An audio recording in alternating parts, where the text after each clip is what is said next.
Dans chacune de nos deux dernières vidéos, je vous ai proposé un mot-clé lié à cette période de l'Avent et aux réalités de nos existences que l'Avent nous invite à visiter. Le premier mot-clé était patience, le deuxième était espérance. Aujourd'hui, je souhaite vous proposer de nous centrer sur un mot que Paul emploie dans le passage de la lettre aux Romains que nous avons entendu la semaine dernière. Ce qu'on voit, comment peut-on l'espérer encore? Mais espérer ce qu'on ne voit pas, c'est l'attendre avec constance. Ce mot, vous l'avez deviné, c'est le mot constance, persévérance. La persévérance, pourrait-on dire, en tout cas dans ce passage c'est très clair, c'est le premier fruit de l'espérance. Alors, explorons ce mot important pour lui donner toutes ses chances dans notre vie. Le mot grec qui est usuellement traduit par persévérance ou constance, c'est hypomoné. Hypomoné dérive du verbe meino qui signifie rester, demeurer, et il y a le préfixe hypo qui signifie au-dessous, comme quand on dit vous êtes en hypothermie. Donc, littéralement, ce verbe signifie la capacité à rester dessous. Ce que Paul pointe ici, c'est donc la capacité à supporter une forme de poids. Donc, si nous sommes familiers de l'Évangile, nous voyons bien que cela fait référence d'emblée à un certain nombre de passages. Par exemple, quand Jésus propose à qui veut le suivre de porter sa croix, cette lourde barre de bois qu'on mettait sur les épaules des condamnés, eh bien, c'est bien cette capacité-là qu'il pointe. Et son propre chemin de croix est la matérialisation parfaite, pourrait-on dire, de cette capacité à supporter, à porter sur les épaules une charge lourde imposée par l'autre sur une certaine distance. Dans l'évangile de Matthieu, Jésus déclare que les disciples seront persécutés, qu'ils subiront des oppositions, mais que ceux qui supporteront jusqu'au bout, ceux-là seront sauvés. Alors attention, il ne s'agit pas ici de faire un contresens. Jésus n'entend pas faire l'éloge de ceux qui acceptent de manière masochiste les injustices, par exemple.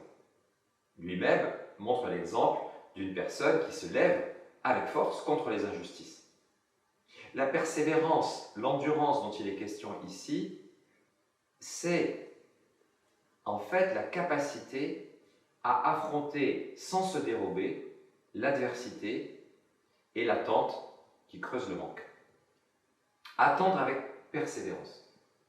C'est-à-dire Paul, comme l'auteur de la lettre aux Hébreux, qui prend cette formule, nous invite à ne pas être des êtres de la dérobade dans l'attente et dans la difficulté.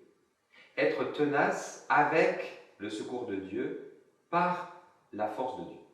Et il me semble que nous autres, femmes et hommes d'aujourd'hui, nous avons particulièrement besoin de cette force, de cette ténacité de l'espérance dans beaucoup d'endroits où ce défi du désir et de l'attente se pose à nous. Dans nos familles, nous sommes souvent tentés de désespérer, de déserter le lieu d'un combat. Dans notre Église, nous sommes souvent tentés de désespérer et de déserter le lieu du combat, comme beaucoup le font sur la pointe des pieds. Dans nos entreprises, dans nos lieux de travail, nos lieux d'engagement, face à tant de tensions sociales, personnelles, devant les incertitudes de l'avenir, nous sommes souvent tentés de désespérer et de quitter le lieu du combat. Alors, entendons-nous bien, je ne nous invite pas aujourd'hui à nous armer de persévérance de manière volontariste. Encore un petit coup et on y va. Parce qu'il y a certainement aussi des domaines dans notre existence où peut-être Dieu nous propose de quitter le combat pour nous protéger, pour le reprendre autrement. Finalement, ce dont nous avons besoin à cet endroit, c'est de discernement. Et donc cette semaine, je vous propose d'accueillir et de discerner, en prenant un peu de recul, ce que Dieu nous suggère. Quelle espérance nous met-il au cœur. Au nom de quoi nous envoie-t-il dans notre famille, nos relations, nos engagements, notre travail? Si nous prenons la route que Paul nous ouvre, attendre avec persévérance ce que Dieu nous montre à espérer, quel nouveau courage cela peut-il nous donner si nous laissons justement l'espérance nous visiter jusqu'au bout?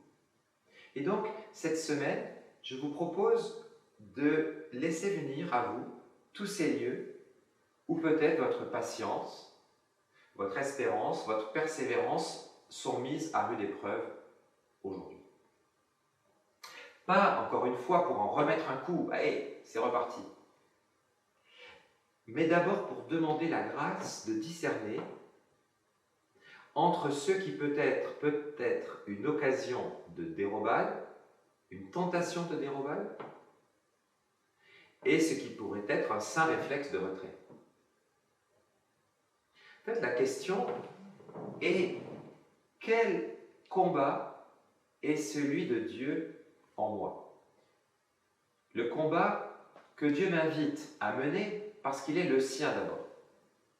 Et donc un combat où il m'appelle particulièrement à la persévérance parce qu'il me fait le don de son espérance et de sa force. Est-ce un combat pour une relation dont Dieu semble me dire qu'elle vaut mieux que l'état où elle est aujourd'hui? Un combat pour un lieu associatif, un lieu professionnel dont Dieu semble me dire qu'il vaut mieux que l'état où il est aujourd'hui? Un combat politique, écologique, social, pour lequel je refuse de baisser les bras, de désespérer? Un combat dans et pour une communauté d'église pour laquelle je refuse de baisser les bras parce qu'elle vaut mieux que l'état dans lequel elle est aujourd'hui? Nous savons très bien qu'il n'y a aucune avancée en humanité sans femmes et hommes qui refusent de baisser les bras, qui prennent ce risque de la persévérance à cause de l'espérance. Donc, cette semaine, demandons cet esprit de discernement pour accueillir la persévérance qui vient de l'espérance, là où nous avons à l'accueillir et à la cultiver. Très bonne semaine.